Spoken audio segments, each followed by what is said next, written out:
Buenos dias, good morning, and welcome. Thank you so much for being with us this morning.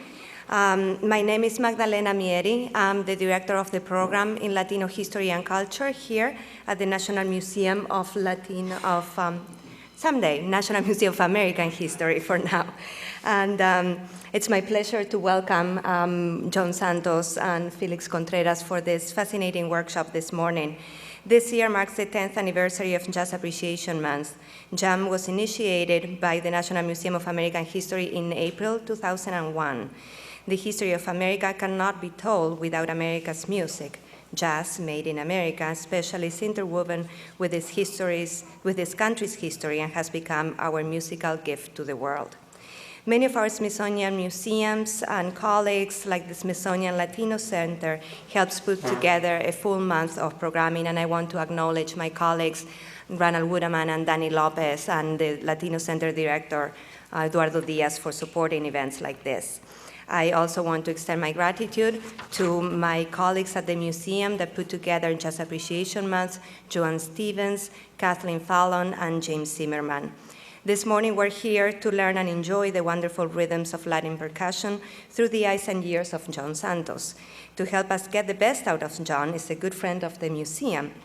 Of all jazz-related events, a musician himself and a radio personality, Felix Contreras. And of course, our special guest, John Santos, is a 5-time Grammy-nominated percussionist, is one of the foremost exponents of Afro-Latin music in the world today. Born in San Francisco, California, he was raised in the Puerto Rican and Cape Verdean traditions of his family, surrounded by music. He's known for his innovative use of traditional forms and instruments in combination with contemporary music, and has earned much respect and recognition as an educator, composer, and record and event producer whose career has spanned for over 35 years. John has worked with acknowledged multi-generational masters such as Cachao, Dizzy Gillespie, Tito Puente, Bebo Valdez, to name just a very few. John is also a member of the Latin Jazz Advisory Committee of the Smithsonian, and he's currently part of the faculty at the Jazz School Institute in Berkeley, California. Please join me in welcoming John Santos and Felix Contreras.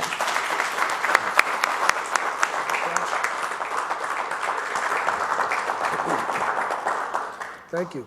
Thank you, Magdalena, and thank you for inviting me, because this is a special treat.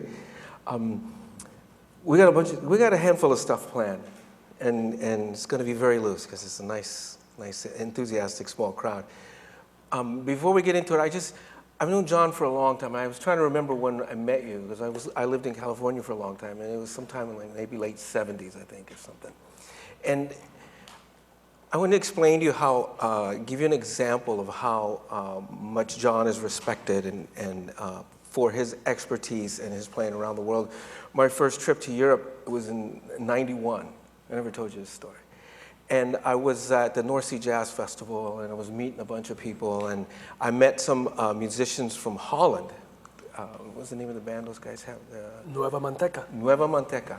So I met some guys, and as soon as I mentioned John's name, it was like I was accepted into the brotherhood, the camaraderie, the family of percussionists around the world.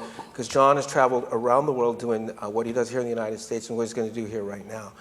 So you're in for a very, very special treat. Before we get started on that, I'm going to let John talk just a little bit about something that's been in the news that you may or may not know about, a change in the Grammys, a change in how some of the music is classified, and I want to let John take it over from here. He's going to talk a little bit about what has happened, how the Latin jazz community is reacting, and what you can do. Well, first of all, thank you. Thank you very much for being here, and especially thanks to Magdalena for inviting us to be here, my band. We're going to play tonight, and I feel very honored to be here at the Smithsonian. This situation with the Grammys is something that is, we consider it in our community to be a slap in the face, because the organization that runs the Grammys is called NARAS, the National Academy of Recording Arts and Sciences, of which I am a member, been a member for about 20 years. And they decided unceremoniously, with no proxy and with no notice to the membership, to eliminate the Latin jazz category, which has been there for many years, along with other categories, Mexican categories. They eliminated Cajun music, Zydeco, Hawaiian, and it looks like it kind of resembles ethnic cleansing to a lot of us. It looks really bad, and of course it's disastrous for us for our careers, and it's one of the few recognitions that we have in Latin jazz. So, needless to say, the community is vehemently protesting, writing letters and what have you, and the stock response from the Academy is really weak. You know, they're saying that that there were not enough submissions. You know, they looked at how many submissions were made in the category over the last few years, and they saw that the average was about in the early 30s. So they arbitrarily decided to put a new rule in that if you don't have 40, then you don't merit a category. Out of the blue, you know, that kind of stuff. Their reasoning is really weird, and they're saying, well, how could you say it's racist when we also eliminated 4 categories from the classical music world and contemporary jazz, and you know, basically it's classist as well as racist, in the sense that the money-making commercial pop music that dominates the Grammys that you see on television is what they want to just cut to. They want to just get rid of everything else. But of course, it's supposed to be diverse, and it's supposed to represent the American landscape of music, which it no longer does with these cuts. So we've been just on a campaign to send emails from every sector to the president, the CEO, the leadership of the organization. And it's an ongoing battle, but I'm encouraged by it because we've rallied around it. The community has really, of musicians and supporters, programmers, engineers, fans, people have really come up to the plate to show their outrage at what happened. In New York, there was a meeting of the NERIS chapter, the New York chapter of NERIS, and Eddie Palmieri showed up, Larry Harlow, Bobby Sanabria, Sonny Bravo, a long list, Chembo Cornell, a long list of great, highly respected Latin jazz artists, and they would not let them in the door. And they said that they did not have they were not on the RSVP list, and they demanded, and they kind of forced their way into the lobby of the place, and they were asked to leave, and they said, no, we're not leaving. And finally, they got their way into the meeting, and they got in, and of course, what they did in the meeting was like a filibuster. They talked for 2 hours about other stuff and then said at the end, okay, now you guys can make your case, which they did. But, that's what we're up against. And we're just trying to let everybody know who has any connection to Latin jazz, be it as a fan or in a professional level, that you know about what's going on and hopefully can write some letters and join us. So if you care to find more information about that, I would welcome you to write to me at my website, johnsantos.com, and I'll be glad to forward you the relevant information. And I don't know if any of you are on the Latin Jazz e-group. There's a Latin Jazz e-group also that is international, that is really kind of the forefront of taking up the battle. And that might be something that would interest you too. I could give you that information. Thanks. Yeah, it's very important. It's a very important issue. It's very crucial right now, and it's a rare opportunity for you as a fan, somebody who supports the music, has a cultural or an emotional connection to music, to be able to express yourself. Because what's happening is that, as a journalist, I'm watching it and listening to both sides. But what's happening is that, the guys like John and everybody else who are on playing music, it could potentially affect them, and most likely will affect them economically. Because nominations, awards, the recognition is something that they can count on and they can use. So, yeah, please I think also they don't realize they look at music from the pop standpoint, from the commercial standpoint, from the television ratings standpoint, and so since none of the music that they cut, is relevant in that context, they feel that it's not making money. Why? How is it of any value? And they don't recognize that, this is the music that is that we identify with. It's a music that is about our culture, our history, our identity. It's how we express ourselves, and that it has a cultural value that is extremely valuable to us. They don't appreciate that value, but we certainly do, and we're trying to make them understand that. They're very stubborn too. They're a very powerful organization. And so it would be unprecedented if we could get them to change their decision, but that's what we're trying to do. And I have a feeling we have a good chance, because another thing they don't want is bad publicity, and they're going to get a ton of it if this goes through. They already have a black eye, but it's going to be like broken teeth and 2 black eyes if they keep going, and a bloody nose. So as you can see, John is not only professionally and musically connected, he's very passionate and he's passionately connected to the music. So I thought what we do right now as a segue into the program is talk a little bit about how that passion, how that interest was born. I'm always fascinated by how people get to Latin jazz or Afro-Caribbean music in general, whether it's part of their family history, whether it's part of something that they are exposed to at a crucial point in their lives. So I'm always interested in family backgrounds and how you came to the music. So why don't you talk a little bit about that, John? Okay. Right before I do, I just had a flashback. Yeah. That you invited me to be on your radio program in Fresno. Yeah. What year was that? Do you remember? When did you have the program? It was in the Radio 80s. Bilingüe. Yeah. Radio Bilingüe, right? Yeah, it was in the 80s, I think. Mid-80s, yeah. I just had a flashback of sitting here taking questions from you. It's not the first time we've done it. Well, for me, like I think with most Latino musicians, it is the family where you are exposed to music, because music and dance is such a strong part of our culture, whether or not you have musicians in the family. People are dancing, people are singing and listening to music. And so I was no exception and exposed to that on both sides of my family. My father's side was from Cabo Verde, Cape Verde Islands, which are islands that used to be colonies of Portugal that are off the coast of Senegal, West Africa. That's where my grandfather was born. And they speak Portuguese there. And he was a musician. My grandfather was a professional musician. So I grew up, spent a lot of time in his house, in his kitchen, while he was cooking some incredible Cape Verdean food.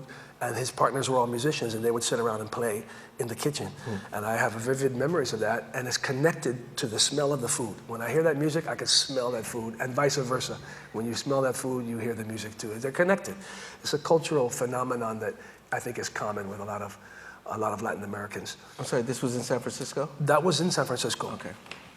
So on the other side, on my mother's side, the family is from Puerto Rico.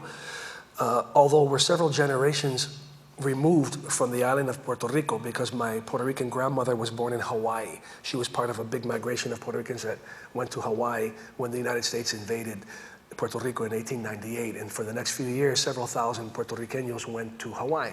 So my grandma was among those. And it's a real tribute, a strong tribute to the music and the culture and the role that music and art plays in culture. The fact that the music was so strong in our family, the music from Puerto Rico, because my grandma grew up in Hawaii speaking English, because they did not allow her to speak Spanish. In school and work, she had to speak English. So her parents had come from Puerto Rico, and that's a whole nother story. We don't even have time to talk much about that, but that's a fascinating story of how those Puerto Ricanos went to Hawaii. Before the Panama Canal. They had to take a boat to New Orleans and a train across the Southwest to San Francisco, and then another boat to Hawaii. It was a really crazy journey under armed guard. Anyway, my grandma preserved Puerto Rican cultural elements, such as the food, such as the language anyway, in her own way, and the music. And we grew up with that in her house in San Francisco. So the most Puerto Rican person I ever met in my life was my grandma, and she was born in Hawaii. So in her house, we got exposed to all the typical comida criolla, Puerto Rican food, music. She was married a couple of times, and one of her husbands, my step-grandfather, Julio Rivera, was from Santos, Puerto Rico, and he was a professional musician. And he happened to be the first band that I ever played with. At the age of 12, I played tumbadoras with the orchestra of my grandfather.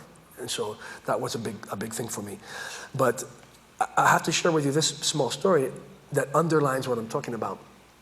That we really identify with being Puerto Riqueño, because the biggest part of my family was Puerto Rican, and the Cape Verdean side was very small. My grandma on the Cape Verdean side, my uncle, my aunt, all died before I was born. So I didn't meet them. The only one I knew was my grandfather. And there was a strong connection, but after I was about 10 years old, his health failed, and I was kind of disconnected from that community. But on my mother's side, the Puerto Rican community was huge. Tons of uncles and aunts and great uncles and great aunts and dozens and hundreds of cousins running around in my grandmother's house. And that's my most vivid memory of growing up, is in my grandmother's house in the Mission District in the Barrio Latino of San Francisco, running around listening to music from Puerto Rico and from Cuba on their recordings. They had beautiful recordings of Ramito, La Calandria, Chuito de Bayamón, El Gran Combo, Cortijo, all the great Puerto Rican music, as well as Cuban music. Daniel Santos, who's Puerto Rican, with the Sonora Matancera, for example, and Cuban music as well, Tito Puente and Machito, that stuff. So I grew up listening to that stuff in my grandmother's house, and my grandfather was a musician, so they played live music in that home all the time. Wow. For any reason, for somebody's birthday, a marriage, a birth, a funeral, 4th of July, Easter, Christmas, Thanksgiving. I mean, every week we were over there with live music, with music, beautiful food, and that was the experience. So we grew up with this identity of being Puerto Rican. You couldn't tell us we were not Puerto Rican. Right. A lot of people in Puerto Rico, they don't look at us as Puerto Ricans. Some people look at, hey, you guys are Americans. But, we're Puerto Rican. We grew up with that cultural heritage. Now, in 1989, I cut to 1989. I was on an airplane. I found myself on an airplane with my mother and my Puerto Rican grandma on the airplane to go to Puerto Rico to be with my sister, who was living in Puerto Rico at the time, who was about to give birth to her first son. And on the airplane, I discovered, to my shock, that it was my grandma's first time going to Puerto Rico. She had never been to Puerto Rico, and I had been there already a half a dozen times myself. And that was a real eye-opener for me, that how could the most Puerto Rican person in the world that I ever met never have been to Puerto Rico before? It was her one and only time that she went. Wow. I've heard musicians say, when I've interviewed other musicians, like I interviewed a Brazilian musician in New York as a pianist, and he said he felt more Brazilian living out of Brazil because you remember all these things. You really absorb and represent your culture and thrive in it. Yeah, you can imagine that trip was incredible, to be there with her at her first time going. And she was a little old lady, and she passed away a few years later, and she had gone. It's hard for me to tell that story without just crying, because it was such a profound experience, to be with her. And there's an organization called Boricuas Hawaianos, which has a contingent in Hawaii and one in San Juan, based in the Instituto de Cultura in San Juan. And just by coincidence, our trip coincided with the visit. Every year, they alternate years. One year, the group from Puerto Rico goes to Hawaii, and they're hosted in Hawaii. And then the next year, the Hawaiian groups comes to San Juan, and they're hosted by the Puerto Ricans. So the Hawaiians were there. Oh, when we were there. And so that was incredible, because there was an old man there named Ayala, who was a childhood friend of my grandma's, who they hadn't seen since they were little. And they hooked up, they were like, had this experience together. And we were at the Instituto watching the group from Hawaii with these young girls dancing hula, and then turning around and playing música jíbara puertorriqueña. That's awesome. So it was like incredible. We're sitting there, my grandma, my mother, my sister pregnant like this, about to give birth, and me, and all of us were just crying. Yeah, that's a great story. It was heavy. Let's go back to when you were 12 and you were playing with your grandfather's band. Mm-hmm. At what point did you discover the tumbadora? What point did you touch it? Did you feel it? Did you say, okay, I got something here? The drum? Yeah. My mother has the answer to that question. She said that I was a very restless infant, and the only way she could get any work done, even like wash the dishes, was to pull the pots and pans out and put them on the floor and let me play the pots and pans while she did whatever was going to do. So that's the first one for me. And I always was getting in trouble in school, elementary school, for beating on the desk. Right. So always like whatever's in front of me, I was like hitting it. And I had a couple of partners in elementary school who we did that together. We would play, at our spare time, we'd find anything and just bang out rhythms together. And we would always get in trouble in school for doing that. But with the drum itself, it was through my grandfather's band, because my grandfather had a band made up all of Puerto Rican gentlemen, but their repertoire was like, la mitad cubana. They had like Cuban music. They would play in their repertoire, in addition to the Puerto Rican plenas and bombas and música jíbara, they would play mambos and sones and boleros that come from Cuba as well, and some other things from other countries too. But he always had in the instrumentation, he always had the Afro-Cuban percussion, which was adopted in Puerto Rico, of course, and all over Latin America, the tumbadora, the bongo, timbales, some combination of those instruments. And so we saw those instruments, growing up, and the musicians always had a place of respect in our family and in that community, so it was attractive for us. And then we knew those instruments very well because of the family. Then, when Santana came out, Santana went to high school in my barrio, and he attended high school with my older brothers and cousins. So before his first record ever came out, they were talking about him. Like, hey, there's this guitar player who has a Latin percussion. We're like, what? We checked that out, and it really gave another boost to our love for these instruments. Right. Because now the rock and roll, the blues, the stuff that we really liked as kids, had these instruments. So that all of a sudden sprouted up all these garage bands, of playing Santana. When the first record came out, I think 1968, right. And then all of us were playing all those songs, back in all the songs on the record. We had little bands that were playing that music. So it was, and also like it sort of created an explosion. It seems like every band had a conga player at some point, had somebody playing, whether they could play or not. Yeah. But a lot of rock bands and stuff like that. Yeah, that band has done a lot for the instrument, bringing it all over the world 1 trillion times to every continent, every country, every big city, exposing it to generation after generation after generation. And Armando Peraza, of course, has so much to do with that. And my compadre, Raul Rico, who joined the band, this is another interesting tidbit, but in 1976, Raul Rico, my compadre, and me, we were playing in a salsa band. And Raul, who had played with another great Latin rock band previous to that, a group called Malo, he got a call for an audition for Santana. And he was playing congas in our band, and I was playing timbales. And I was new to the timbales, I had been playing congas for several years, but I was relatively new to the timbales, and I was studying traditional timbales, danzones and, tradición. That's what interested me. So he gets an audition, and the next day he comes back, he says, they hired me in the Santana band, and they're looking for a timbalero, and I got you an audition. I'm like, what? So I went to the audition, and they hired me. So Raul Rico and I joined the Santana band together in 1976. 3 weeks later, I was fired. And he's been there ever since then, since 1976. He's been there for 35 years or whatever whatever the math is on that. He's been there that long, and I got fired, and that set me on my own course. Yeah. That was my 15 minutes of fame right there. Your 3 weeks of fame. Everything happens for a reason. I want to go now to, I think people here are interested in seeing the demonstration and learning, and some are probably students themselves. But before we do that, I want to go into, like, how did you learn technique? How did you learn how to play? Because now, of course, institutions like the Smithsonian, the music and the culture's recognized. There's tons of DVDs. There's all kinds of ways to learn now. But it had to be, I grew up in Sacramento. I was a teenager. bought my first pair of congas in '73, and I just listened. I mean, there were no classes. There was no one there to take a lesson from. How did you learn?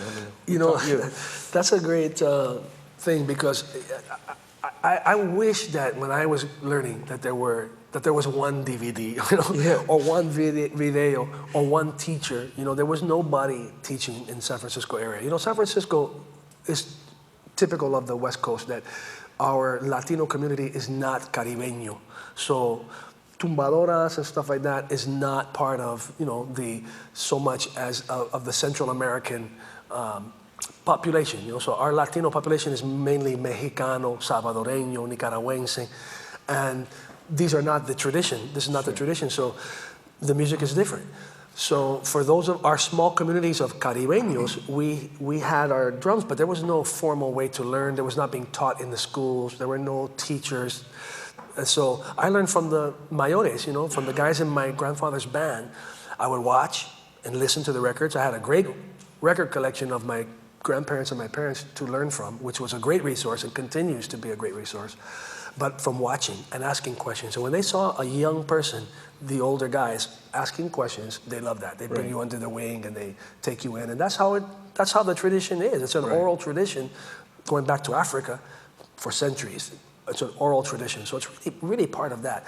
And but those drummers were not teachers and were not school taught and did not have great technique. So they couldn't tell you, even if they wanted to, explain certain things. That wasn't what they did. They play. Right. They were not going to be able to explain to you so thoroughly the way a real teacher would. Mm-hmm. But they were glad to share with you their experience, tell you a story, put your hand on the drums, and show you a little bit.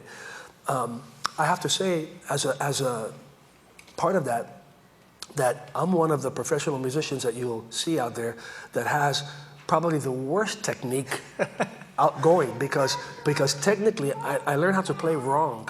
I learned, we learned how to play by playing for 10 hours in the park as hard as we could play, drinking and carrying on in the park. It was not a correct environment to learn. And we learn wrong, and you play too hard. You don't learn technique. You start playing hard, and you mess your hands up, and we were passing blood through the urine because of playing so hard, and a lot of problems that we had, because you break blood capillaries, it break when you play that too hard, and your hands are already cut, and you keep playing, and you play, and you play.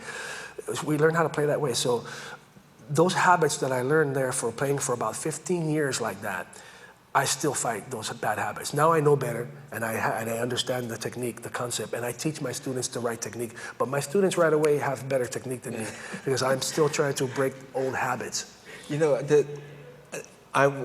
Like I said, there were no teachers. I discovered that the second Santana album, Abraxas, was a great teaching tool, because I don't know if you ever noticed, it has a merengue, it has a cha-cha-cha, 6/8, guaguancó. It's got all these different rhythms. And someone pointed out to me and said, you should check that out. Yeah.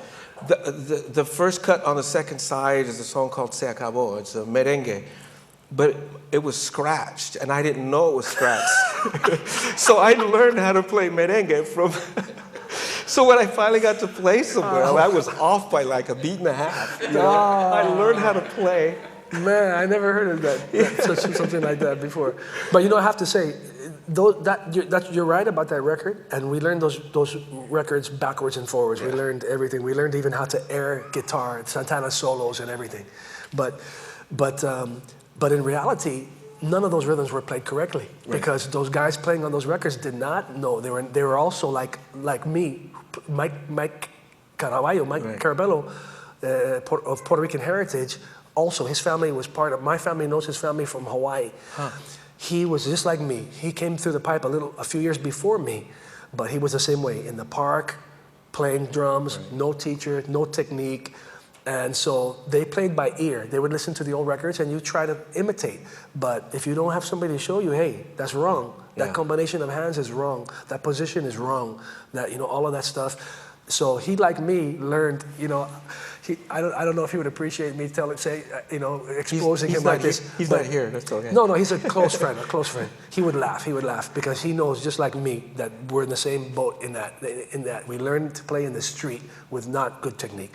Now, some people are born with, when they put their hand on the drum for the first time, and it's like, wow, great technique, great sound. It happens like that sometimes.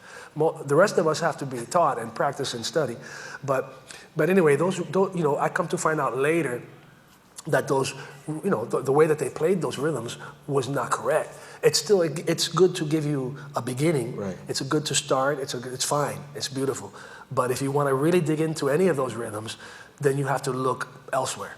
So let's make that jump then, because I know that you've made a number of trips to Cuba, and I'm just wondering what got you to that next level from the beginning introduction.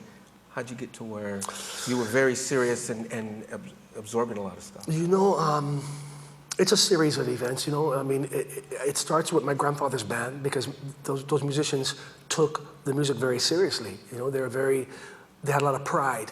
You know, they would go to a gig where they were making, you know, $20, yeah, but they would be dressed in their finest clothes, planchado, you know, just, you know, clean, iron, starch.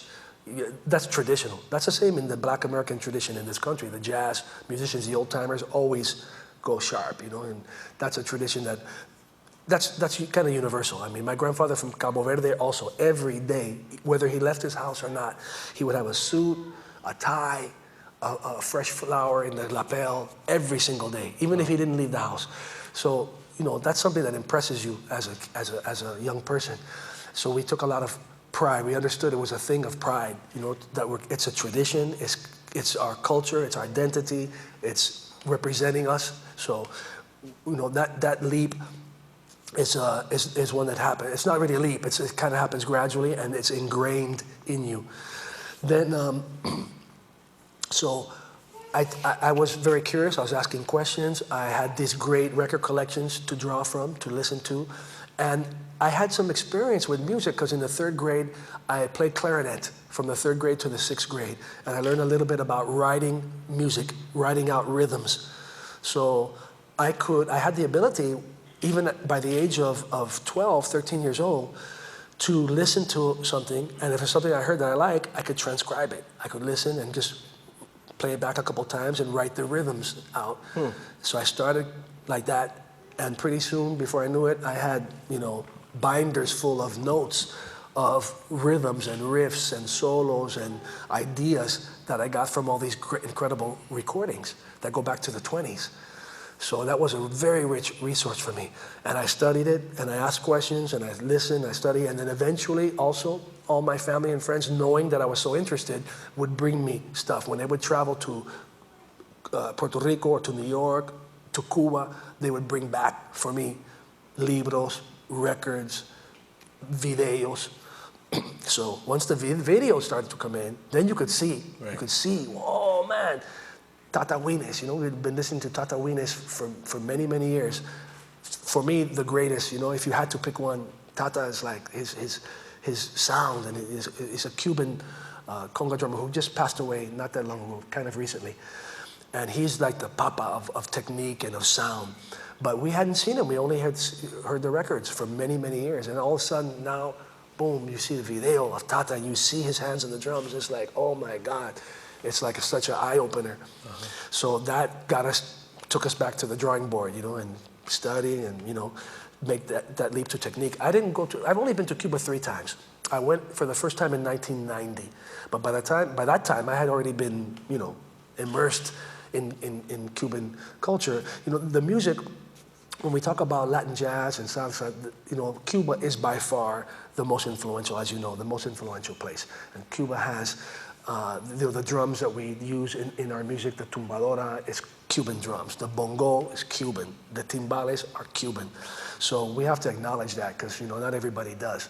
But it's something that's very important. And so when I went there for the first time, I felt like I had been there a million times already, because first of all, it looks like Puerto Rico. You know, it's the same ambiente, the food, the comida criolla is the same. The look of the people, the Creole look, the from white to black, right. It looks like Puerto Rico. So I was used to the way it looked and the way it felt, and the tropical, you know, the palm trees and all that stuff, the rice and beans. You know, it's familiar. And the people were very warm with me, you know, like, oh, no, Puerto Riqueño, you know, they welcomed me with open arms, you know, and I made some very close friends in Cuba in 1990, who to this day I'm very close with and in close contact with. So that leap that you mentioned, it wasn't so much a leap as just a gradual immersion and appreciation for it. And in the process, I mean, in addition to, you know, playing, and you also took in, I mean, because I've always been impressed by your knowledge of the folklore, the tradition, how it's interpreted in the popular culture. both there, here, and everywhere around the world. So it's like you took everything in and just soaked it up. There's a saying that we have in this country that says necessity is the mother of invention. And in this case, I think it applies because I was fascinated by the drum. The drum brought me in. And once I started looking for recordings with this drum, it brought me directly to Cuban folklore. It brought me to Mongo Santa Maria, to Francisco Aguabella, to Julito Collazo, to Mongo Santa Maria, to Cándido Camero, to Armando Peraza, to Patato, to all the great Tatahuines, all the great Cuban tumbadores. And that was something that I dug into with my heart. I was so excited by that. But there was no information around in general. So that means you gotta take it upon yourself to inform yourself. So then I just put the word out and people started bringing me stuff. So right away, by the time I was in high school, I had an incredible collection of books and videos and records, 78s, as well as 33 RPM, a huge record collection, which I'm carting around still. It's holding me down. Yeah, I mean, I have this huge collection of stuff, which is an incredible resource, on so many levels. And so,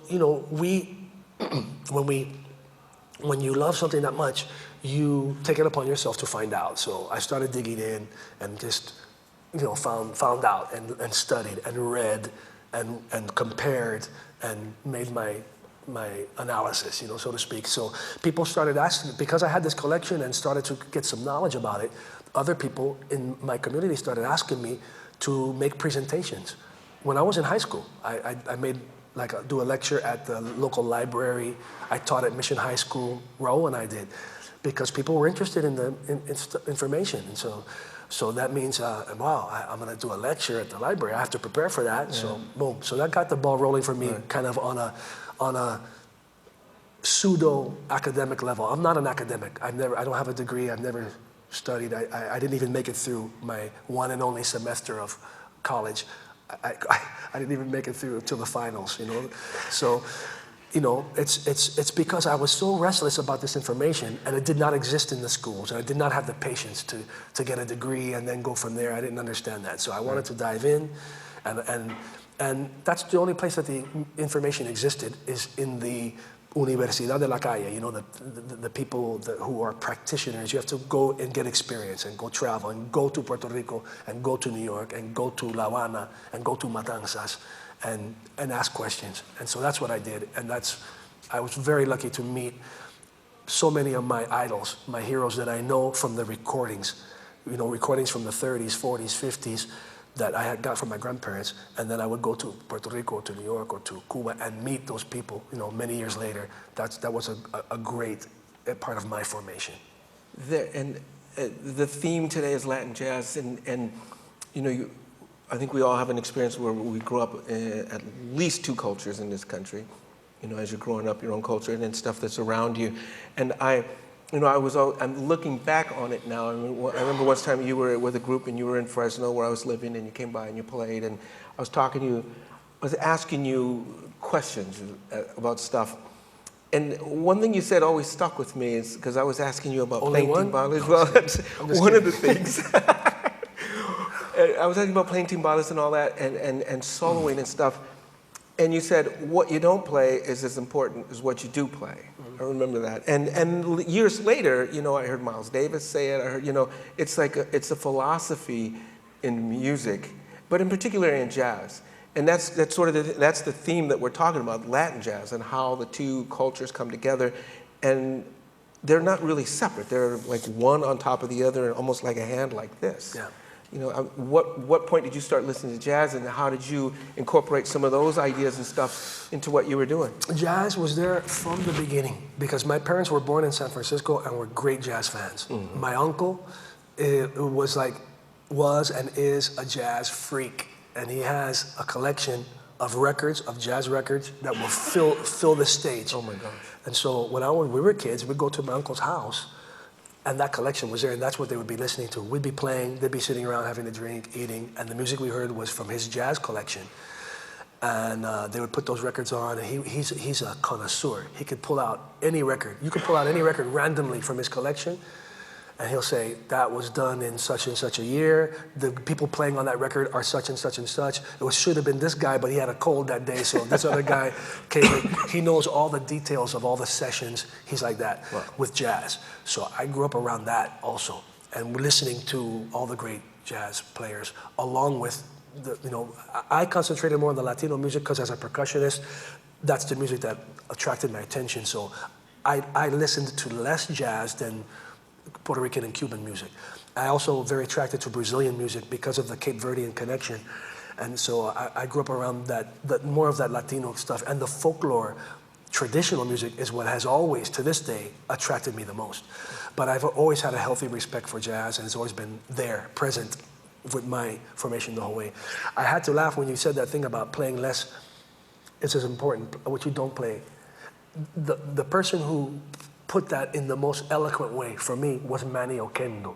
Manny Oquendo was a Puerto Rican timbalero based in New York, one of the pioneers of our music in New York City.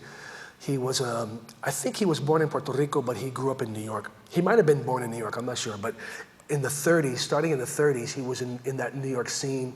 He played with all the great Cuban and Puerto Rican artists. He played with Tito Rodriguez, with Machito, with Tito Puente, with Jose Cumbelo, with Miguelito Valdez, with all the great players from that era.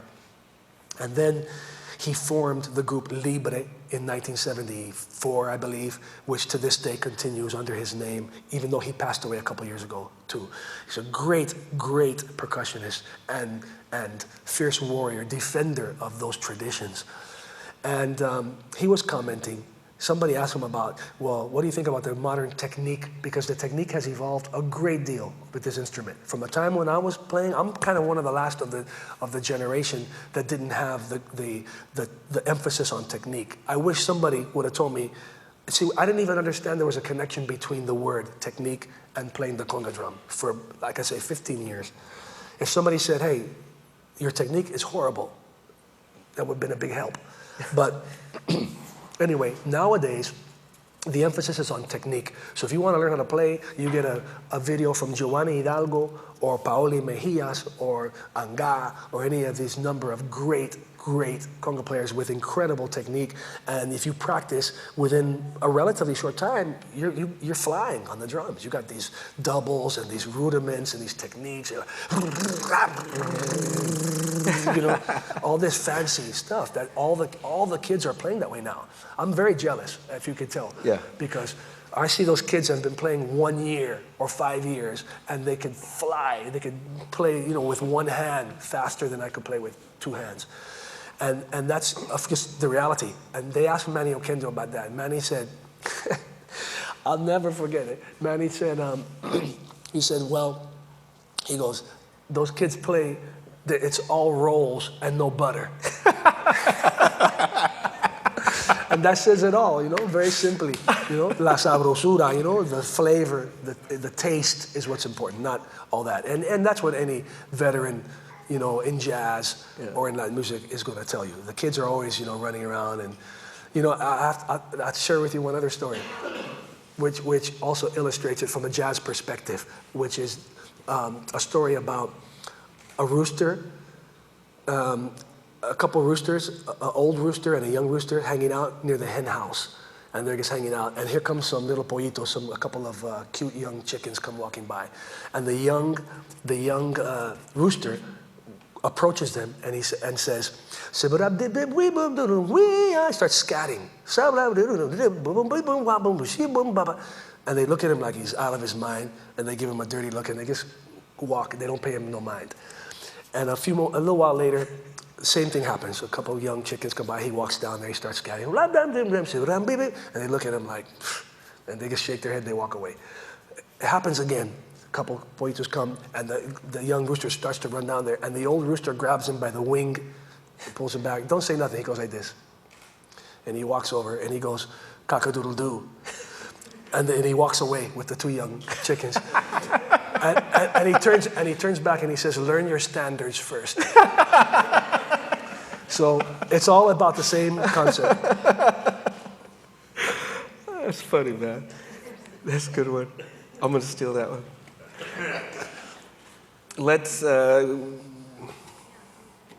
play a little bit, I guess. Yeah. I think it's Okay. Well, I don't know what you have a plan if you want to just go through some basics. You know what and I'd like to some do? How much time do we have?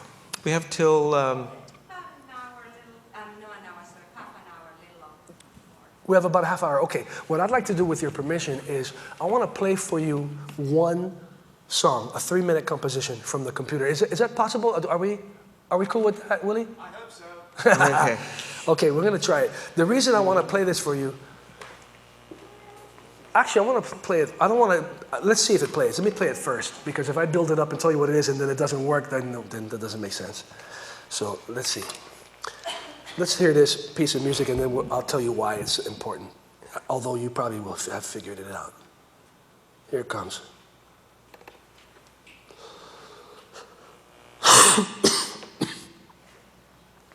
I think I was getting away from the microphone, right? Or coughing right into this thing.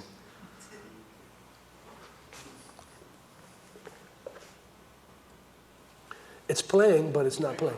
Okay.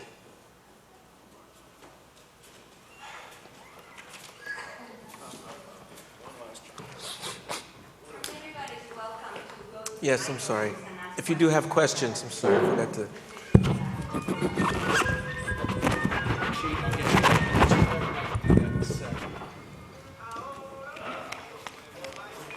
Yes, sir. Oh, wait, he's got to turn the mic on. He's running up right now. I'll tell you about what is your, I want to talk. I didn't hear you say Horace Sanchez in your percussion. Six. What do I think of Poncho Sanchez? Yes, thank you. Thank you. What do I think of Poncho Sanchez? That's the question? Okay, Poncho Sanchez, I love Poncho Sanchez. He's a very close friend of mine since about 1970, I don't know what, 70, in the middle of the 70s. I met Poncho when he was playing with Cal Jader before he had his own band. And Poncho, the drummer in Cal's band at that time was Vince Latino from Sacramento. He was a great local San Francisco jazz drummer. And Vince called me and said, you know, we have this young guy, Poncho, playing with Cal now, and I'm gonna bring him to town. We're playing at the Great American Music Hall. We'd like to invite you to come down, but I wanna show him around. Are you gonna be around? I wanna bring him by your house. So he brought Poncho to my house. We hung out, we became friends. We drove around, I'd show him the sights in San Francisco. We became friends. And then they invited me to play on the stage with Cal Jader's band. You know, Poncho got up so I could play the drums. So we, from the beginning, had a close relationship. And then he went on to become really the top of the field. Poncho has a great band, has always had a great band, and nobody works as much as Poncho. Poncho is at every festival around the world. So he's kind of the face of Latin jazz in the world. And he has a beautiful band. He's a great player. He's a wonderful guy. Another question I had is, I learned to play at the Mission Cultural Center in San Francisco. Oh, really? That's where I met you many years ago, about 20 years ago. Probably don't remember, through a gentleman named Ron Flores. Oh, yeah. He used to, I was a DJ. Yeah, Ron's still there. KPOO, yeah. But what I was going to mention or suggest or somehow bring forth is the need for more cultural centers like that, because there's great ensembles that have come from there, and people that would come in. That's right. And present and play with the common folks like us. Yeah. And really promote the music and the culture, because this is so important to our culture. If Yeah. we lose this, Yeah. I mean, what's next, right? Yeah. You know. You're 1,000% correct. But what you're saying is logical. And that's the problem, because it doesn't make any sense what's going on in this country. You know, the economics, the way that money has ruined everything of value, including culture, cultural centers. The Mission Cultural Center, there should be a Mission Cultural Center in every neighborhood, in every city, in every country. And there should be music in every school. And as we know, all of that stuff is being cut in order so that the people on top could continue to make record amounts of money. So don't get me started on that one. Thank you. Yeah, thank you. I'd like to point out again too, because Poncho's Mexican American, and it's one of those things where people, same thing, because I interviewed him. I'm Mexican American. We had similar backgrounds. We grew up with accordions. You know, and for some reason you're just drawn to the drum, and to the culture and to the style. So it brings different people. But you know what? Poncho learned mainly from idolizing Mongo Santa Maria, but Poncho has really nice technique on the drum. He puts his hand on the drum and his hands are beautiful, man. He gets a great sound, and that's natural with him, because I don't think he had a formal teacher either. Yes? The San Francisco Jazz Collective played at the University of Maryland last year. The songs of Horace Silver, whose father is from Cape Verde. Do you have any contact with either the collective or Horace Silver? Not really. You know, Horace, of course, not personally. Horace, I met Horace, you know, at the Jazz Educators Convention when the International Association of Jazz Educators existed. It no longer exists, also because of economic reasons. And but we always say with a lot of pride, you know, that Horace is Cape Verdean. We always, you know, want to point that out, as well as Paul Gonsalves and some great jazz players traditionally. And let me turn this out for a second. So. Yeah, so I don't have any real direct connection to Horace other than I've played his music, you know, like anybody in jazz, you know, has played his wonderful compositions. As far as the Jazz Collective, the San Francisco Jazz Collective, I have an intimate relationship with the San Francisco Jazz Festival, which started in 1983. The band I directed at the time, Batachanga, played at the opening, at the first festival in 1983. And we played with also the group I had for 21 years there called the Machete Ensemble. We played several times at the Jazz Festival. And my current group, the Sextet, we've played currently, most recently 2 weeks ago, we played at the San Francisco Jazz Festival. So we have a real strong relationship with the Jazz Festival in San Francisco. But the collective is controversial because it's a great group, fantastic, and the closest connection I have is with the Puerto Rican saxophone player Miguel Senon, who is a major part of that collective. But it's controversial because nobody in that group is from San Francisco Bay Area. It's called the San Francisco Jazz Collective, and they're all from New York, Puerto Rico, and so, you know, a lot of us are kind of like, hello, you know, the local musicians, you know, we don't, those people in that band are our colleagues and mentors, and we respect them immensely, and we don't want to disrespect them in any way, but yeah. Let's do one more question, and then we want to get John to play a little bit. Hello, Hey, John. man. How you doing, man? What are you doing over here? Armando invited me, but I came by way of Tennessee. Ah, you, Economics, man. Whoa. A job. So, but so as you mentioned, you know, my exposure to Afro-Caribbean music, Afro-Cuban music, began mainly through you guys and this group of people in the San Francisco Bay Area. And I carry that today. I mean, I'm not a professional musician, but I pass on what I know to other people, and it kind of spreads. you used to come to the classes at the Presida Valley Community Center or at Mission Cultural Center? Mission Cultural Center, Yeah. La Peña Cultural Center. And La Peña, that's Yeah. right. And so, And your brother, didn't you have a brother? yeah, twin brother. And so he's passing it on a little, he does steel pans now. Oh, nice. So, and he teaches kids congas, wedding, and all that. So Nice. kind of different. Please tell him I say hello. Okay. So you guys are instrumental in giving me a consciousness about the African diaspora musically outside of just being an African American. And it was, and I was, two questions is, I'm wondering, what is the, as the moderator here was saying, you know, as a Mexican American, a Chicano, he was attracted to music. What's the attractiveness? What makes, you know, there are people in Peru, you know, with Grupo Nietzsche and all these group, you know, people, Colombia, excuse me, that's Colombia, sorry. But what makes Afro-Caribbean music so attractive, appealing to such a mass variety of people? Yeah. Particularly like people of color, Yeah, especially. it's a wonderful question, and I want to come to it in a little bit of a round way, because something you said earlier piqued my interest, which is, you know, this music, it's not just even though the roots are profoundly Cuban, for example, it's grown outside of the boundaries of Cuban music. And it's grown out, it doesn't really belong to anybody. It's music that, it's music. And so, we have a project currently that's called Filosofía Caribeña.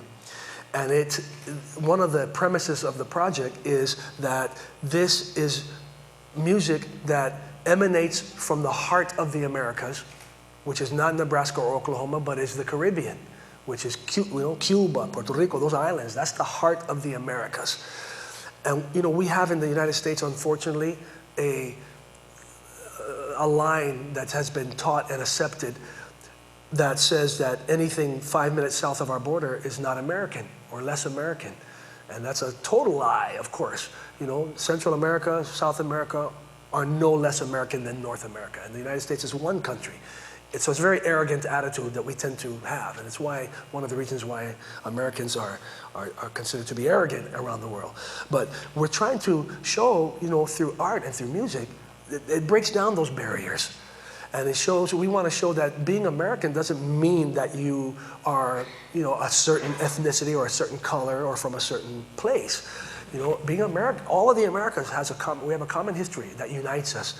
And it's a violent history of colonialism, of slavery, of genocide of indigenous peoples. That's part of our history.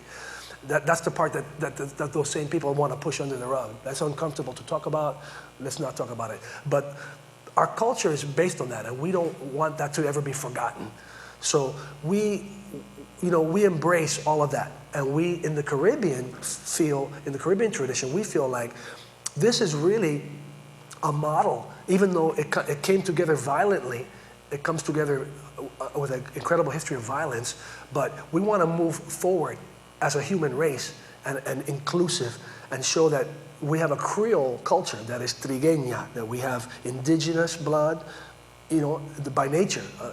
Creole thing is indigenous, African, European, Asian also. Asian, population is big in the Caribbean as well. And so we're really like a rainbow people representative, to show as an example by the way we look that, racism is stupid, is ridiculous, as is classism.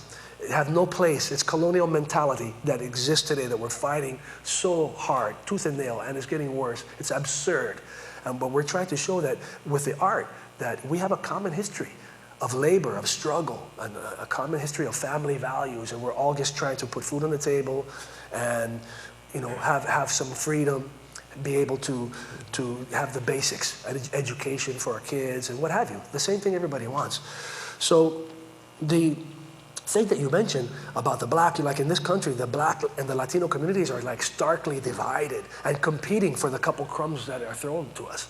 And we're trying to say, look, this music, Latin jazz and music from the Caribbean, it's all of our music. It's black, it's European, it has Western European classical roots. It has roots of the blues. It has roots from out of the slavery tradition, spiritual traditions from West Africa and Central Africa that, despite attempts to annihilate them, and a lot of them were annihilated, rose again like a phoenix. And it brings me to this drum. This drum was taken away from Africans and African descendants, but it rose again in the Americas like a phoenix out of the ashes, and now today again is the center of a community, but not just an African community, not just a Cuban community, but a community of people, an international movement of people of conscience who understand that we have to stop this out of control capitalism that says the money is more important than the human dignity. So it's the drum. So that's the long answer. The short answer to what you're saying, it's the drum. What attracts people is the drum. It's the drum. It's the drum. It's the drum. It's the drum. It's the rhythm. It's that when you hear the music and you just, you can't sit still and listen to the music. It moves you. It does something. It changes your cells, and you could feel. When you hear the rhythms, when you hear the music, you feel this. You feel it. It doesn't matter what your background is. You feel it. It's pretty much like that. So especially for people who have ancestors that come from Africa, and most of us don't even know. A lot of people, it's obvious. Other people, it's not so obvious, as you know. But you can't tell by the color of somebody's skin where they're from. That's also an old concept. Sometimes you might be able to tell by the way a person looks, but you don't know where their ancestors are from. And most of us don't know where our ancestors are from. We could go back a couple generations, but that's it. So it's typical in the Americas. That's what gave birth, that's what the Americas are about. The Americas are not about some purebred race that could, follow their tradition back, a million years. So what? That's not important anymore. We're trying to talk about human rights. So the music is just a small part of it, but the music is an essential part of this expression of unity, and it's the drum. You remember C.K. Ladzekpo? Yeah. C.K. Ladzekpo is a Ghanaian master folklorist who has been in the Bay Area since the 70s also. And he's a fascinating gentleman. He said something that is eye-opening too. He said that in Africa, they don't have mental illness. And I was like, what? He goes, that's a Western thing, mental illness and the whole tradition of, a whole industry of how to treat the mental illness and the pharmaceuticals to treat the mental illness. He said, we don't have mental illness. Why? Because of rhythm. He said, when you are in your mother's stomach, before you're born, all you're hearing is drums and rhythms, and you learn that ambience, that's your environment. And he said, for the Africans, that you learn how to resolve conflict rhythmically. It's for example, if you take a simple rhythm, for example, like this.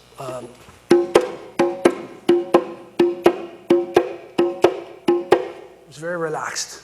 It has a little swing to it. It's calming. It's calming type of rhythm. It's resolve, resolution. Then you can add to that a rhythm that is coordinated, that supports the relaxed feel.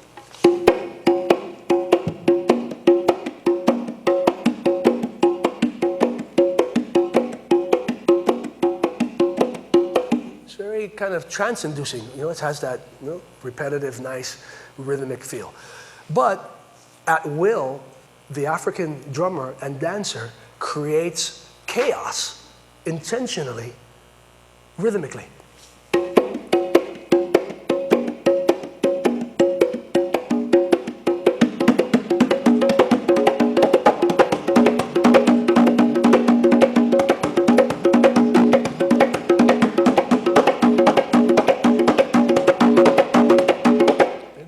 Same. This trance rhythm is still there, but this sets stuff on the edge, and the drummer and the dancer learns how to stay in that cut as long as they want. Stay there, so they create this edge, and all of a sudden the thing is on the edge, and it stays there, and it's a balance. And then when they want to, when they're ready, bring it back. So you come out of the chaos, back to the tranquilidad. So he says that prepares you from the beginning to understand the concept of confronting chaos and resolving it, and that you have the tools to do it. And you learn that in your body, and it teaches the rest of you. You learn it in your body. You learn how to do it with your feet and your body, your hands. And the dancers do the same thing. The African dance, it's wild, as you know, and it's all different, but sometimes they're moving, the shoulders are going one way, and the hips are going another way, and the head is going another way, and it's like really crazy. And then all of a sudden, it's just in the pocket. And they have total control of that. And that's his reasoning behind being able to have the tools to resolve conflict. And for that reason, he says there's no mental illness. It's an interesting concept, and one that I've really embraced. It makes a lot of sense to me. But it's the drum. It's about the rhythm, and in the African American in the African tradition, and I use the word African American in all of the Americas, not just the United States. But Duke Ellington said, it don't mean a thing if it ain't got that swing, and that's a reference to the same thing. It's all about the rhythm. Even the melodies are rhythmic. You have to understand that the melodies are rhythmic and the rhythms are melodic as well.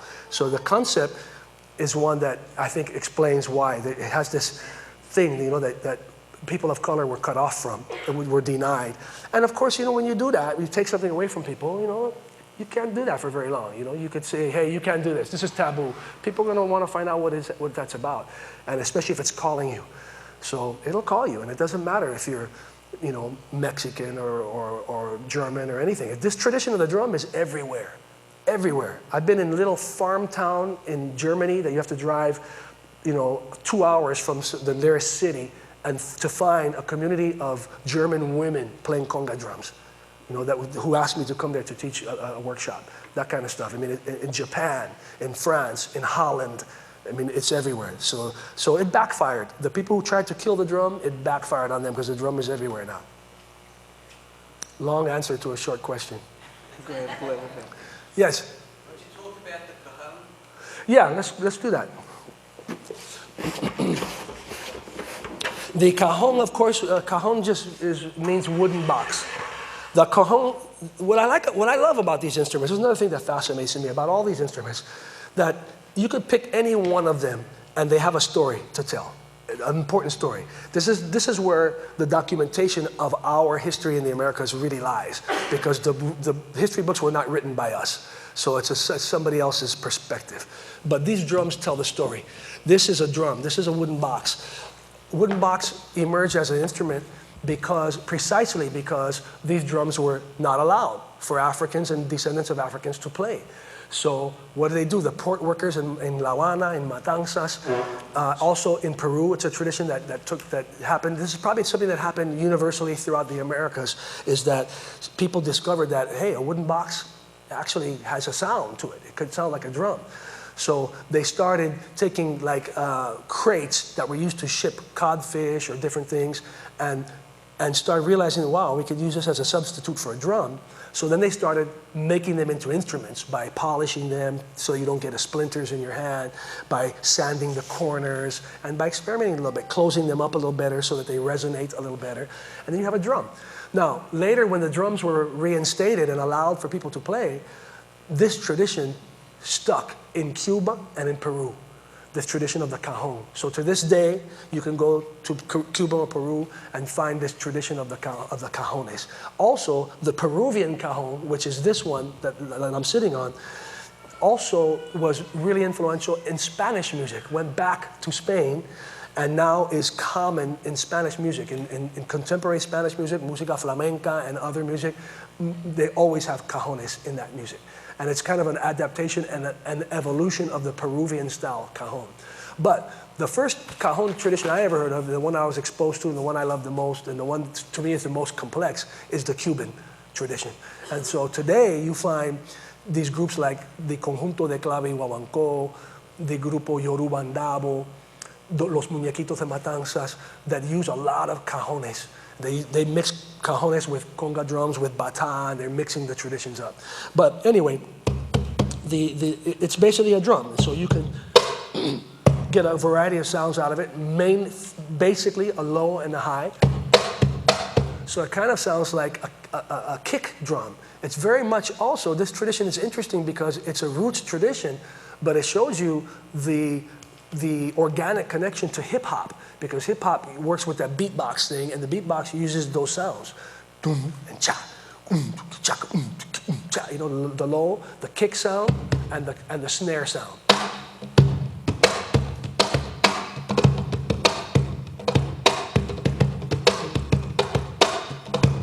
So it's a great instrument for that kind of music, has those sounds. But in the traditional way, you know, the Peruvian way, they have several traditional Afro-Peruvian rhythms. The lando is one popular one.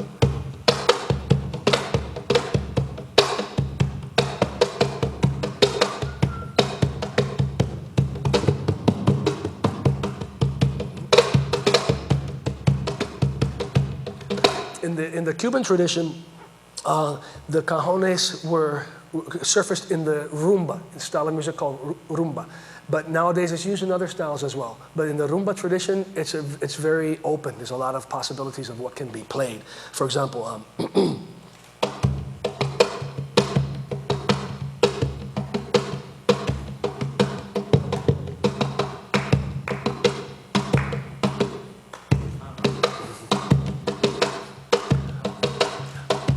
Good idea, but wrong spot. Here's where that would go.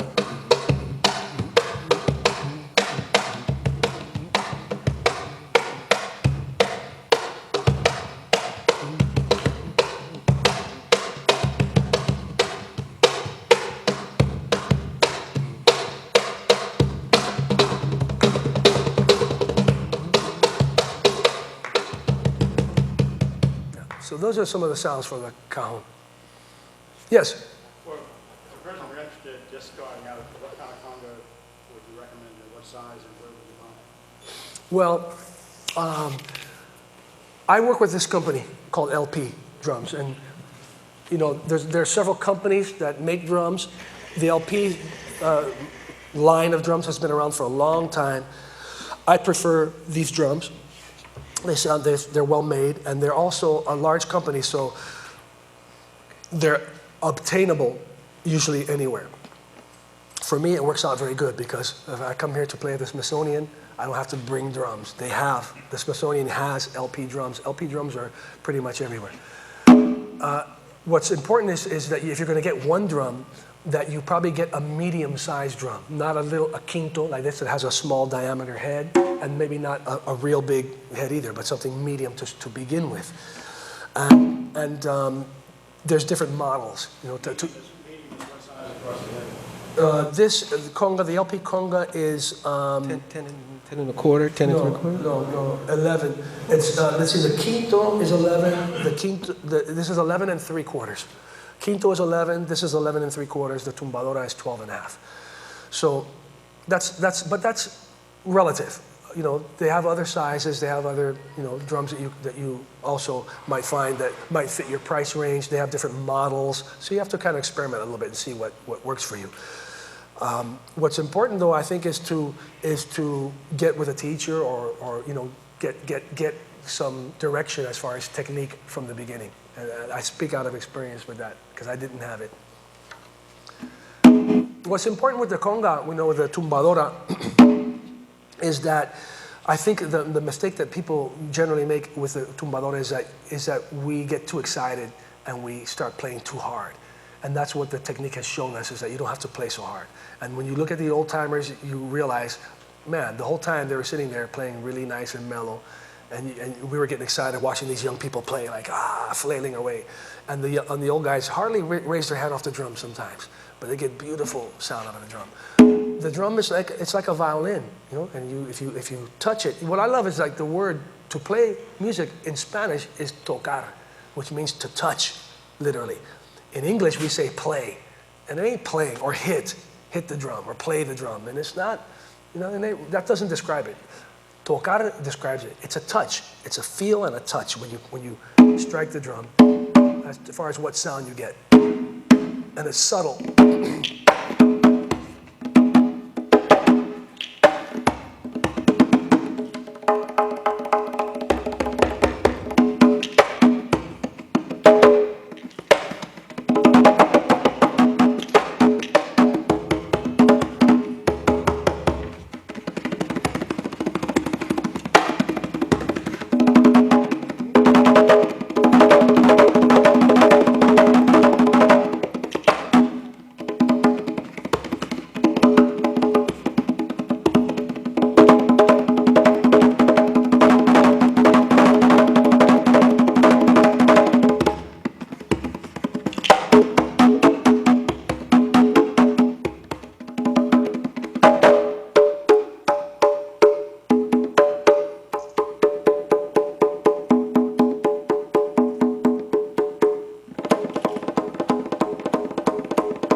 Sounds that you could get out of drum just by, you know, subtle differences in where you put your hands.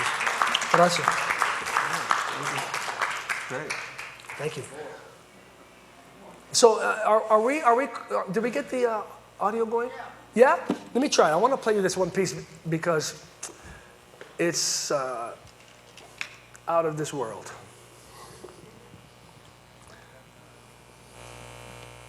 Uh-oh, here it comes. I hope.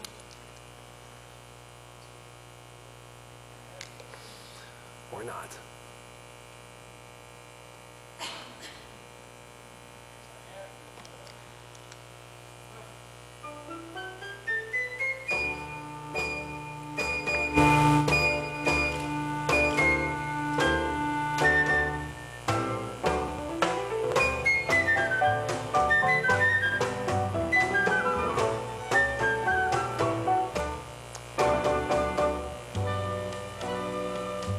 Sounds really bad. Unfortunately, we're having a problem, a technical problem. That's what I needed before. Okay, you ready, Larry? Because when I hit this, it's going to get really loud. No, not on your side, on this side. Okay, hit play one Try more it. time. Okay, bring it back up, Larry. Hey!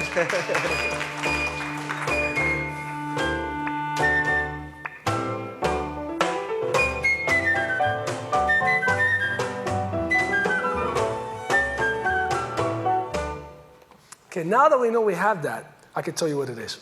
So give you a little context. This is a 1959 recording from Havana of Cachao.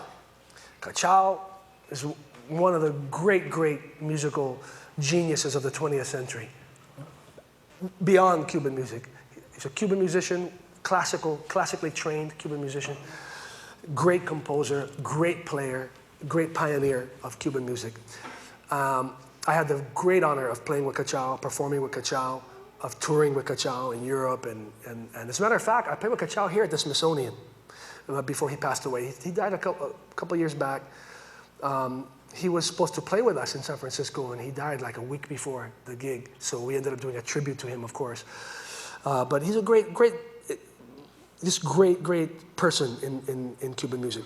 The reason I want to play this piece for you is because when you think of Cuban music, you don't think of this kind of music, what I'm going to play for you now. This is a group that he had in 1959 that was one of the last things that he recorded before he left Cuba.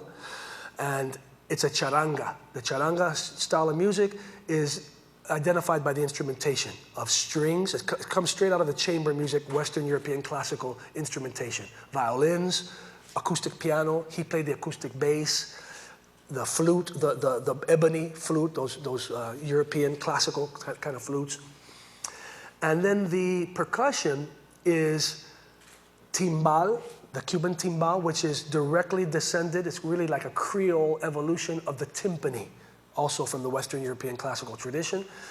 And the guiro, which is one of the last vestiges of the indigenous populations that were annihilated off of the islands. And the tumbadora, which comes from center of Africa, Congolese instrument. Now, the conga drummer on this piece is none other than the legendary Tata Wines. But when you think of conga drums and African rhythm, again, you don't think of this kind of music. This is a style of music called danzón. Goes back to the 19th century. Very European classical. If you can use your imagination, people dance, dressed to be very beautiful. The women in a line and the men in a line, and they bow to each other, and they walk hand in hand, a woman with a fan, and very formal. Cachao revolutionized that style of music by adding what's called the mambo, which is a part of the arrangement. So when you hear this piece, it starts out very traditional, very European. You will not hear the conga drum. It's just the timbal, the sound of the timpani kind of sound, and the guido, very light, very classical, very traditional, very sentimental, beautiful classical sounding music.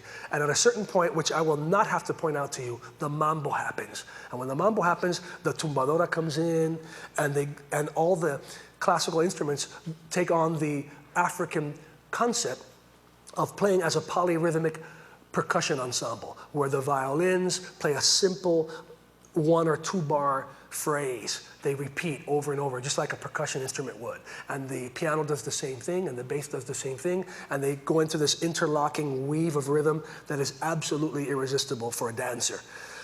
And that's the mambo, and that's the innovation that Cachao made. So I like to play this for people because it's an eye-opener. People usually like, man, that's Cuban music, or that's Afro-Cuban music. It is. It's a part of Afro-Cuban music that a lot of people are not aware of, but it's a part that's very, very important and shows how wide the roots of this music are. Okay. Oh, also the first figure in this arrangement, it's brilliant. This shows Cachao's genius. The first thing you hear, there's a pickup, bum bum bum bum bum bum bum, and there's a figure that the violins play, bang bang, ding ding ding, ding ding ding, bum bum. It's a very simple line, but that line, what it is, it's a bell part that comes from West and Central African spiritual music, and it's very common. It goes like this.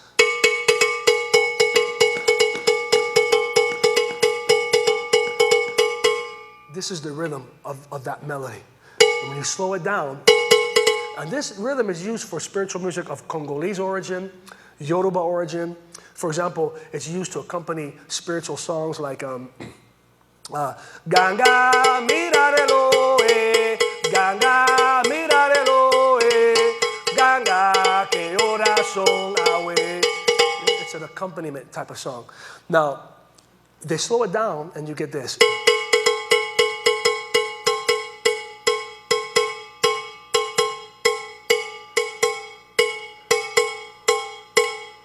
Da, da, da, da, da, da, da.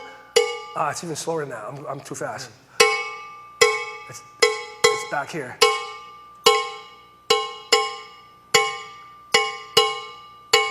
Da, da, da. No, it's even slower. Dun, dun, da, dun, dun, dun, da, dun, dun, da, dun, dun, dun. That's the tempo.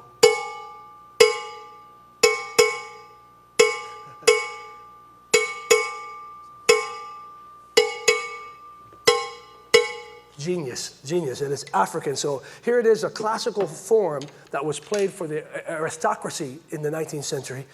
But here's Cachao musically saying, this is from Africa, y'all. Pa que sepas.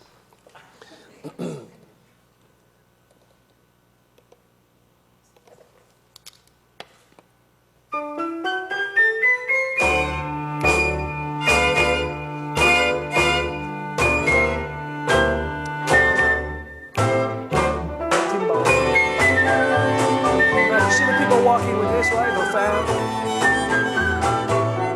It's beautiful arrangement.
Hear it?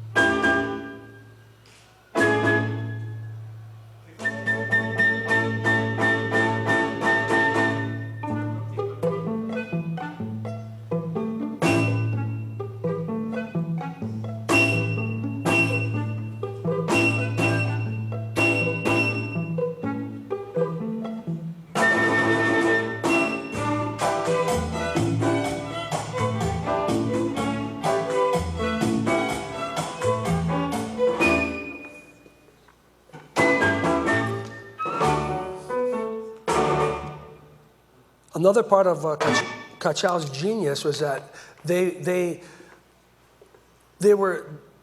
are like mini intense courses on how to compose and arrange in this style, because they were made to fit on 78 RPM records. So these pieces are like 3 minutes long. So they have their intro, the resolve, solo, ending, and it's like all done really beautifully. Of course, in live, they would play live for dancers. Those tunes could go on and on and on and on, for a long time. Well, I think we're. I have a question. Yes, good. Can you talk a little bit about the chequere? Yes, indeed. The chequere is one of my favorite instruments. It's a beautiful instrument that it's also a West African instrument. It's used in many different countries, goes by different names in Africa. The one that is prevalent in Cuba, which is what gave birth to all the ones that we kind of see now, is the Afro-Cuban style ones. And they are called chequere in Cuba, or agwe, which is the Nigerian Yoruba word. They have agwes which are big, sometimes like, much bigger even than this, with shells. They could have shells, seashells, or seeds, or a variety of different kinds of beads that are used. Anyway, it's a beautiful instrument. It's made out of a gourd, which is, like a squash that grows on a vine. It looks like this on the vine. It dries on the vine. And then we cut off the top and clean out all the seeds, like a pumpkin, out from the inside, so that it has a tone like a drum. When you strike it, you hear that low sound. And then the combination with the net, which you can play delicately by tapping it. This is like a little bit annoying, right? For the I'm gonna take this off just because. You can turn it off. That's okay.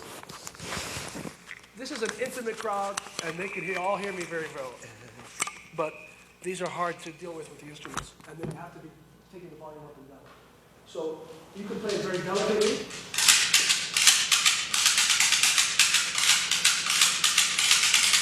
Just by tapping it. And then by striking it, you incorporate that sound.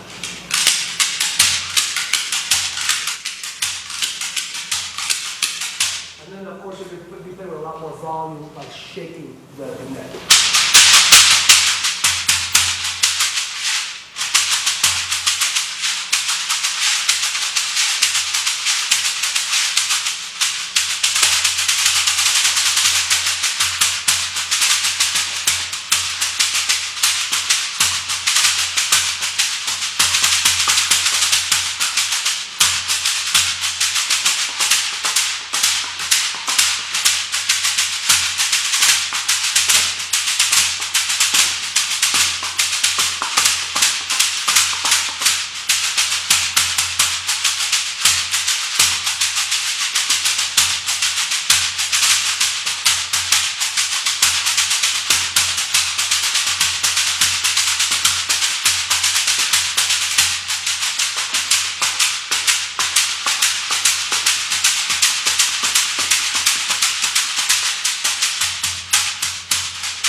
Instrument, because it can be played in any style of music. It comes from this tradition of West African spiritual bass music, and still to this day in Cuba it's used for the style of music called guiro and bembe, which is spiritual bass music. So traditional songs are sung with the accompaniment of this instrument.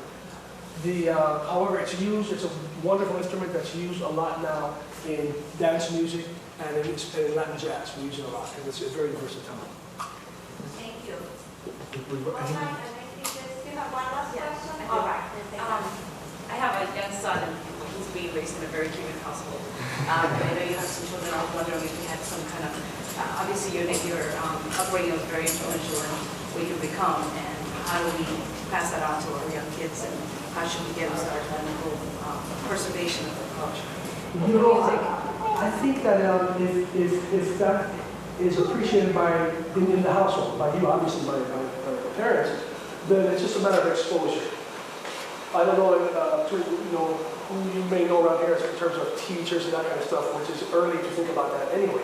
But I like to letting the children just be exposed to it and come to it naturally. Because I've seen so many times when, there's a concerted effort that the kid will take lessons and all this stuff, that the kid goes the other way. So I think if they're around it, and then you let it happen, if it happens, and even if they don't end up playing, it's not important, but that they understand what it represents and respect it, and know that it gives you a different, we played 2 weeks ago the world premiere of this Filosofia Caribeña project in the San Francisco Jazz Festival. It was a beautiful event in a big theater, and there was a woman there from Ghana who approached me after and said, this is the first time I felt connection to the diaspora community. She understood that we are, not looking at it like they're African and we're something else, we're American. That it's a community that comes from there and has evolved and has many different roots, and we're celebrating all of that. And we had a slideshow at the same time that showed all these images from Africa, from Cuba, from Haiti, and from all around, and she felt the connection of it. And the music is what makes that connection so clear for anybody, but especially for a young person to understand through music that this is something to celebrate our diversity, the way we look. It's African, it's European. That's what it's supposed to be. And I think anybody who grows up in that environment will have a respect and appreciation that is very valuable, whether or not they want to play or not. You have it in the blood. Yeah. Well, Thank you so much. Another round of applause for a wonderful presentation. And let me remind you that John and his sextet are playing this evening. It's a free concert at the Natural History Building, which is next door. It starts at 6:30. Please go early. We'll expect a full auditorium. John has his newest release, Filosofia Caribeña. If you're interested in purchasing it from him, please approach him right after this event. And don't forget to take your poster, Jazz Appreciation Month, featuring Mary Lou Williams, and also information in smithsonianjazz.org for more events. Thank you for coming. And again, thank you so much for a wonderful workshop.